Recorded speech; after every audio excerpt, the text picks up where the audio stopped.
بسم اللہ الرحمن الرحیم۔ السلام علیکم ورحمۃ اللہ وبرکاتہ۔ صحیح بخاری حدیث نمبر 5۔ انہوں نے ابن عباس رضی اللہ تعالی عنہما سے کلام الہی کی تفسیر کے سلسلہ میں سنا کہ رسول اللہ صلی اللہ علیہ وآلہ وسلم نزول قرآن کے وقت بہت سختی محسوس فرمایا کرتے تھے، اور اس کی علامتوں میں سے ایک یہ تھی کہ یاد کرنے کے لیے آپ اپنے ہونٹوں کو ہلاتے تھے۔ ابن عباس رضی اللہ تعالی عنہما نے کہا کہ میں اپنے ہونٹوں کو ہلاتا ہوں جس طرح آپ ہلاتے تھے۔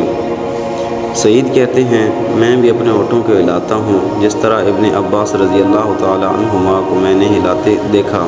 انہوں نے اپنے ہونٹ ہلائے۔ ابن عباس رضی اللہ تعالی عنہما نے کہا، پھر یہ آیت اتری کہ اے محمد صلی اللہ علیہ وآلہ وسلم، قرآن کو جلد جلد یاد کرنے کے لیے اپنی زبان نہ ہلاؤ، اور اس کا جمع کر دینا اور پڑھا دینا ہمارے ذمہ ہے۔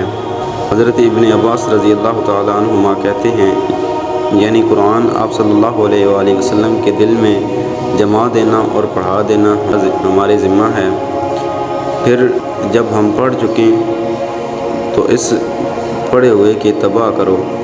ابن عباس رضی اللہ تعالی عنہما فرماتے ہیں اس کا مطلب یہ ہے کہ آپ صلی اللہ علیہ وآلہ وسلم اس کو خاموشی کے ساتھ سنتے رہو، اس کے بعد مطلب سمجھا دینا ہمارے ذمہ ہے۔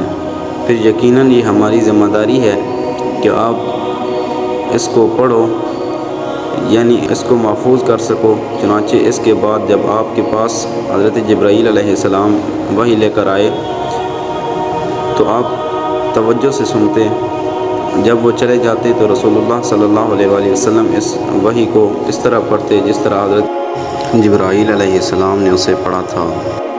یہ تھی آج کی حدیث۔ ملتے ہیں انشاءاللہ نیکسٹ ویڈیو، تب تک کے لیے اللہ حافظ، فی امان اللہ۔